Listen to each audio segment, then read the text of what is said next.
Thank you. If before we're going to the next panel and come back to some question, I want one more question about the volunteers. We heard in many countries people willing to support, because today the main message for all the society saying stay in home, behave correctly, try to keep the rules, don't violate the private, again, try to follow all the rules. And this is the only way you can help, the best way to help. But there are a lot of volunteers. We heard about 400,000 people in UK. We heard in Armenia was 2,000 people.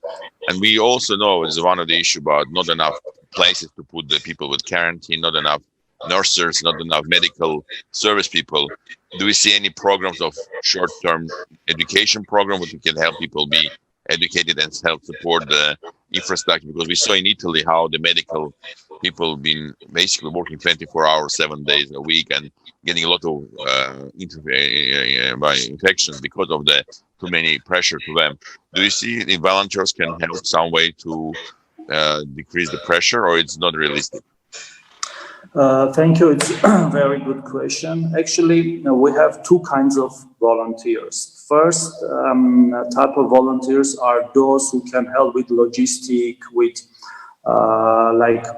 paramedical support, let's say so, that we have now, and we have several thousand people that sign up for this volunteering, and we try to select those who are in the age and condition that are less risky for them to get involved, not to harm them, and then to provide some very basic training for epidemiology issues, how to protect themselves, how not to get infected. And the second type of volunteers are medical staff, actually, that are not dealing with the infectious diseases or epidemiology in general life, in their general working life.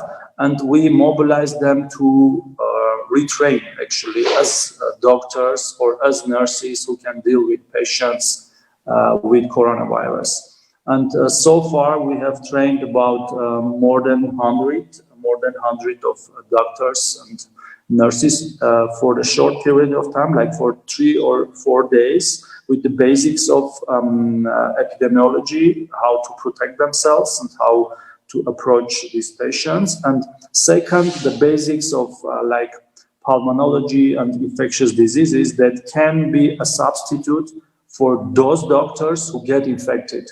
And it's very pity for us, but we have now several, actually, a nurse and a doctor from an infectious disease hospital that got coronavirus. And also we have lots of elderly doctors and nurses that should be, actually must be substituted as quickly as possible, not to put them under the danger.